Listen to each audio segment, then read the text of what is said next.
The Joplin City Council hears a proposal for an $8 million expansion of 32nd Street. Plus, local health professionals report an increase in COVID-19 vaccinations. And the Jasper County prosecutor files charges against the suspect in a weekend stabbing. The 4 states' most watched news starts now. A big street project and funding for the health department. Two of the bigger items on the agenda for the Joplin City Council tonight. This is KOAM News at 10. KOAM's Chris Warner was at that meeting and joins us from the newsroom now with more. Well, both of those items met with approval from City Council tonight, with the health department funding being an emergency ordinance and the 32nd Street widening project on first reading. So on just first reading, that means the contract for the widening project will come before Council once more for final approval. The contract is just over $8.6 million and will fund the widening of West 32nd Street from Schifferdecker to Central City Road. The project will be divided into 2 main phases, the first from Schifferdecker to Apricot, the second phase from Apricot to Central City. The closures on that street will have a big effect on a lot of people. We like to put out news press releases as well as let some of the people the most directly affected know. Now, also tonight, the council approved on an emergency basis a contract for funding for the health department. And the agreement is with the Department of Health and Senior Services. It will provide the department with just over $180,000 over the next 3 years to assist in planning and implementing COVID-19 and other adult vaccinations. This funding allows us to expand our reach a bit more, so we can offer more clinics and also we can hire additional staff with this if needed. Now back to the widening project. Johnson says they anticipate work getting started in October of this year and being completed sometime in the summer of 2023. Reporting live in the newsroom, Chris Warner, KOAM News. Chris, thanks. Checking in with Nick Kelly now for a first look at the weather. We had a pretty good Tuesday all around, Dell. A bit warm and a bit humid, but certainly doable considering how it can get really hot and humid anytime during the month of July. We're quiet from 7th and Range Line, and the numbers fared pretty well, actually, compared to our normal low of 69 and normal high of 90.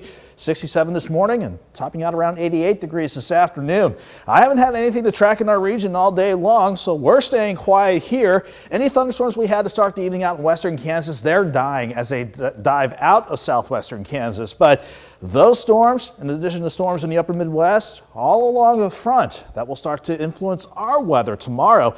In the meantime, though, we're quiet this evening. We're starting to drop back into the mid-70s, but eventually everyone's dropping back into the upper 60s by the time the morning gets underway. We're dry for most of the morning, but that front starts to bring in some scattered storms tomorrow with highs around 90. We'll see how long these rain chances want to stick with us and when we could cool down potentially here in a bit now. Nick, thanks. The Jasper County prosecutor files formal charges in a weekend stabbing. That stabbing happened Saturday afternoon at Ewart Park. Police say the victim had multiple stab wounds. A suspect was arrested a short time later around 5th and Kentucky, and that suspect we now know is Joe Rivera, a homeless man. He's charged with first-degree assault in the stabbing. Authorities today formally charged a man in connection with a fatal crash that happened during a police chase in Joplin on Saturday. Charges against 36-year-old Kenton Cowgill of Carthage include DWI, death of another, resisting arrest, and drug crimes. When Joplin police investigated a report of a car blocking a driveway on Rex Avenue Saturday, they say Cowgill was inside, unconscious.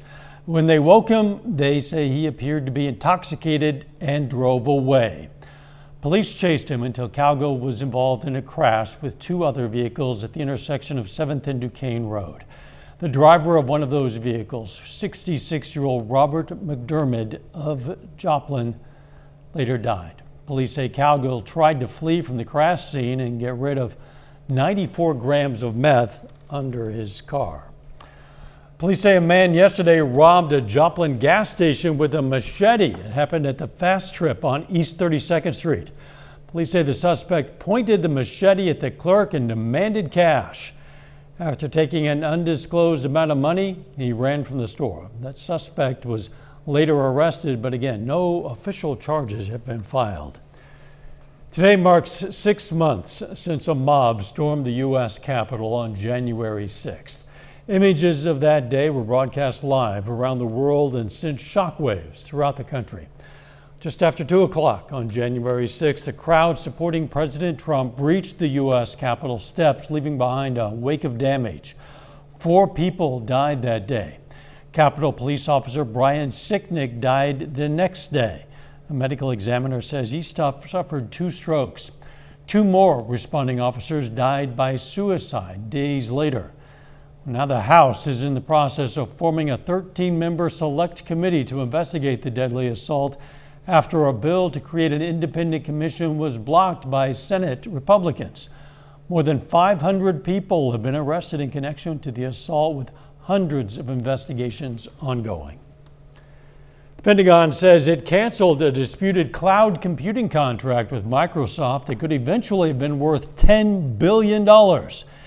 It'll instead pursue a deal with both Microsoft and Amazon and possibly other cloud service providers. The contract is to build JEDI, the Joint Enterprise Defense Infrastructure, which will improve the Pentagon's communications in the battlefield. It was put on hold last year after Amazon sued the Trump administration, claiming bias. The U.S. withdrawal from Afghanistan is turning into a series of setbacks for Afghan forces. Taliban fighters are advancing in northern areas of the country. More than 1,000 Afghan soldiers abandoned their posts and fled into neighboring Tajikistan to save their own lives, according to Tajik government officials. The U.S. has pledged to deliver Black Hawk helicopters to the Afghan Air Force to help their efforts. Still ahead, 4th of July travel has health experts worried about a potential spike in COVID-19 cases. And local health professionals report increases in COVID-19 vaccinations in some parts of the 4 states. COVID vaccination rates increase in some parts of the 4 states. In Barton County, health workers have given 97 vaccine doses in the last 7 days. At the end of June, it was just 65 in a 1-week period. And in Joplin, the rate is holding pretty steady, they say. There were 926 doses administered in the last 7 days, a trend Freeman Hospital officials hope will continue. I think ideally it would be great if, everyone chose to receive the vaccine, but I think in smaller terms, one person being vaccinated is better than no one being vaccinated. So one person at a time, that's how we can conquer the pandemic. Liberty also tells us they've seen an increase in the number of parents making COVID-19 vaccine appointments for their kids 12 and older. Americans took flight on the July 4th weekend in huge numbers, signaling the itch to return to normal summer travel. The Transportation Safety Administration says it handled almost 2.9 million people on Friday. That's the largest number of airline passengers since the start of the coronavirus pandemic in March of 2020. The TSA also saw 1.9 million passengers on Saturday and 1.6 million on Sunday. That travel is behind growing concerns that the nationwide 4th of July celebrations in the U.S. will fuel the spread of the Delta variant. Mary Maloney has a closer look. 4th of July celebrations lifting spirits across the U.S., but could it also mean soaring COVID-19 infections of the Delta variant? Health officials waiting to see if the rates go up following this holiday weekend, with large gatherings being a well-documented source of spread. I think this raises questions that the CDC really needs to answer. So, for example, what is the true rate of breakthrough infections? So if you are vaccinated, what is the likelihood that you could still be infected with COVID-19 because of this more contagious Delta variant? Public health officials say the pattern of infection over the coming weeks will be very telling. As experts warn, progress made across the entire U.S. against the virus may be threatened by regions with low vaccination rates. Well, we're already starting to see places with low vaccination rates starting to have relatively big spikes from the Delta variant. We've seen this in Arkansas and Missouri and Wyoming. Those are the places where we're going to see more hospitalizations and deaths as well, unfortunately. Well, According to the CDC, recent COVID-19 case rates are an average of 3 times higher in states with low vaccination rates compared to the United States overall. Parts of the South, Southwest, and Midwest are starting to see spikes in cases. And many of those states, like Alabama, Arkansas, Louisiana, and Mississippi, are among those with the lowest rates of vaccination. And anytime you have large large outbreaks, it does become a breeding ground for potentially more variants. For today's Health Minute, I'm Mary Maloney. According to the CDC data, more than 47% of people in the U.S. are fully vaccinated. Meanwhile, Vermont, which leads the nation in vaccination rates with 66% of residents fully vaccinated, reported the lowest COVID-19 case rate with less than 1 case per 100,000 people each day. The latest numbers from the American Academy of Pediatrics show more than 4 million children have now tested positive for COVID-19. 8,400 cases were reported the week ending June 24th. It's the lowest number of weekly cases since May of 2020. The CDC is investigating an outbreak of listeria infections linked to pre-cooked chicken. 3 people have become sick in Texas and Delaware, and 1 died. All 3 ate food served at a long-term care facility or hospital. Pregnant women, adults over 65, and people with weakened immune systems are at a higher risk for listeria infections. Later, how Patrick Mahomes is helping equip local youth football coaches with valuable knowledge. But first, we have some rain chances to track, and we'll see how long these warm temperatures will stick around as well when we come back.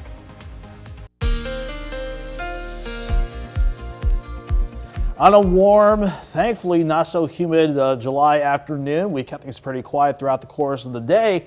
That being said, there are some rain chances that want to try to start sneaking in as early as tomorrow. In the meantime, though, again, the quiet time lapse showing partly to mostly sunny skies from start to finish from Indigo Sky Casino and Resort outside of Seneca, Missouri. And we're still looking good from 7th and Range Line at 1017 on this Tuesday night. 73 now in Joplin and at Joplin Regional, with it feeling exactly like 73. Thanks to the dew point starting to drop off just a little bit, so it won't be overly humid. In fact, barely humid as we go into the overnight hours. Most of us are sitting in the mid 70s at 1017, so not much of a variation in temperatures, but the dew points, while for some they've dropped, we've seen a little uptick in others. So when we have dew points in the mid 60s to almost 70 degrees, it could start to feel a little bit muggy for some spots during the overnight, but again, the mugginess so far won't result in any rain chances for tonight. It will, however, still feel like we're in the mid to upper 70s, but eventually we will drop back into the upper 60s to get our Wednesday morning started with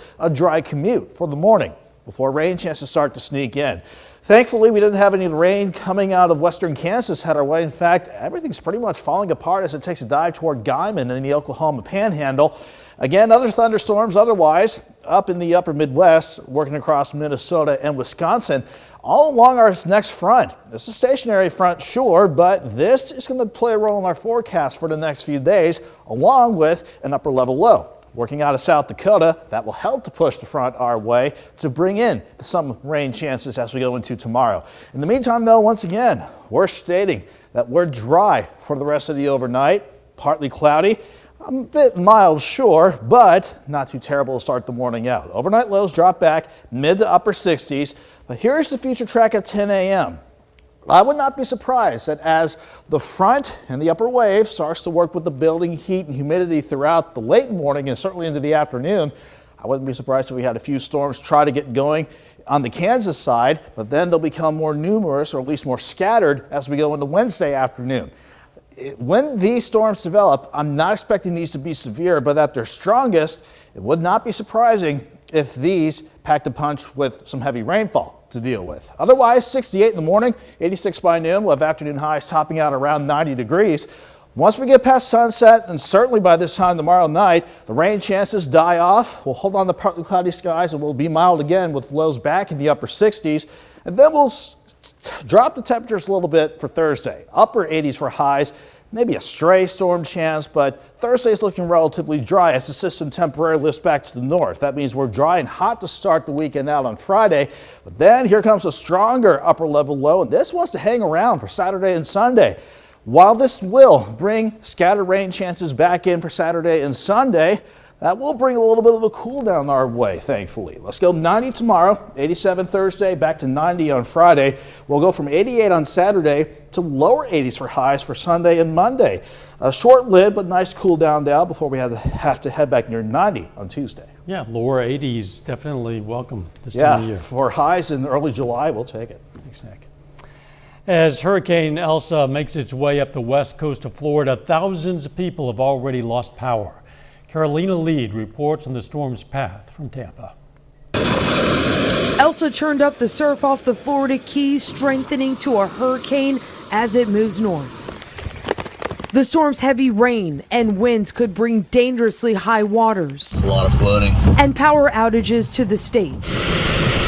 Tornadoes are also a possibility. The rain's coming at all angles. You can see by the palm trees that it's blowing everywhere. It's coming at all angles, and that's why it's hitting us right in the forehead right now. 33 Florida counties are under a state of emergency. The roads will be dangerous as this storm passes through.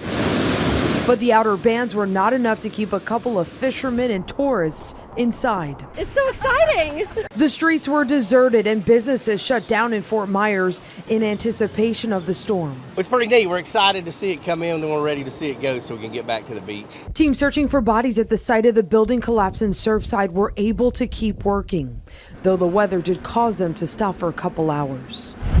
Hurricane Elsa is expected to make landfall Wednesday morning north of Tampa Bay.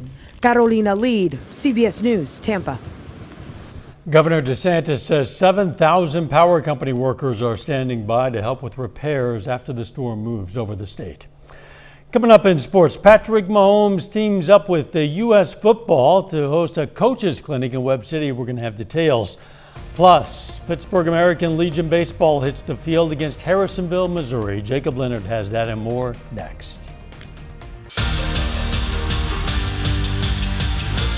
Chiefs quarterback Patrick Mahomes and his foundation are teaming up with USA Football this summer to host 3 youth coaches clinics in Missouri and the Kansas City area. And one of those will be in Webb City later this month. The Webb City High School will host a coaches clinic on July 31st. The other 2 are in Olathe and Kansas City.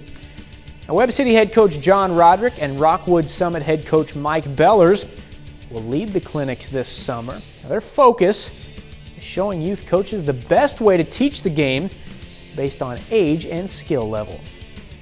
Every opportunity we have that I have to go, put on a clinic or work something USA football wise, I try to do that. If I'm available, and of course, when this got Patrick Mahomes' name, tied to it with his through his foundation. So I think it's really important to educate youth coaches, especially because most of those guys, don't have much experience in terms of coaching and, best practices and things like that.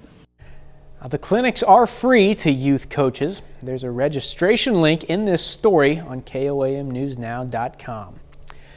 Well, the Joplin Outlaws are right back on the field tonight, hosting the Jeff City Renegades. The 2 teams are tied for first place in the Mink League South Division after the Outlaws dropped last night's game to Nevada. Now, tonight's game in the top of the 9th, almost over with the Outlaws leading at 9-7. Caleb Fearstake, nice so far for the Outlaws. He is 3 for 3 with 3 RBIs. American Legion ball tonight. Pittsburgh Post 64 hosts Harrisonville. Top of the first, Cameron Williamson setting the tone for Pittsburgh. Strikeout to end the top half. He had 4 in just 3 innings of work. Bottom half, Brett Sutterby back up the middle. Brings home Shea Munkin. After that, check out Caston Fields. Bouncer to the right side. Showing off the wheels. Beats the throw to first. Runner scores. Pittsburgh gets 4 runs in the first inning. They would add some more in the second. Williamson at the plate now. Sends it to center. 2 score on that. Then Brandon Kelly yanks one into left. It'll bounce all the way to the wall. RBI double for Kelly. All Pittsburgh in this one. Post 64 gets the shutout 10-0. The Kansas City Royals are in the middle of an interleague series with the Cincinnati Reds. And the Royals dropped game 1 of the 3-game series last night 6-2. Tonight, KC aims to even the series at Kauffman Stadium. That game almost over. It's in the bottom of the 9th. Royals are down 6-3. Andrew Benintendi is 1 for 4 tonight with a 2-run homer. The St. Louis Cardinals are on the West Coast for Game 2 of their series against the Giants. Late start out west. Cards, though, right now lead at 4-2 in the top of the 5th. That's a look at sports. We're back with more news. Take time now to honor a local veteran specialist, Bill Witt. The Webb City, Missouri native served in the U.S. Army during Operation Iraqi Freedom. And we are proud to salute Specialist Bill Witt. He's tonight's 4-state hero. You can learn about lots of other heroes from all across this area. Look them up by name or hometown. You can also submit a hero of your own anytime you like. It's very simple. You just click on the link on our website. It's KOAMnewsnow.com. A colossal sand sculpture shatters a Guinness World Record. The world's tallest sand castle was unveiled in Denmark. It's nearly 75 feet high. It took almost 5 tons of sand to build this massive castle. The new sand castle tops the previous record of merely 60 feet tall. That was built in Germany in 2019. 75 feet tall. I'm not sure what the rules of this structure are. I presume you can't add a little concrete cement into the mix. That's pretty impressive. Yeah, I think it's got to be just a pure sand. I guess just to buy a little bit of moisture to get it started, and then there you go. It's pretty impressive. The weather. All right, it's looking fairly impressive too. I mean, we're going to stay away from too much humidity tomorrow, but we do have the edge highs back near 90. Front on the way, though, we'll bring some scattered storms for the afternoon and maybe a random storm on Thursday with highs near 87. Final sports note. The Joplin Outlaws did finish off the game. They win 9-7 over Jeff City. They got one more home game tomorrow before the All-Star game on Thursday in Jefferson City. 5 players from the Outlaws made the All-Star game roster. Very good. Thanks for joining us. Don't forget our morning show, and let's make it a great tomorrow.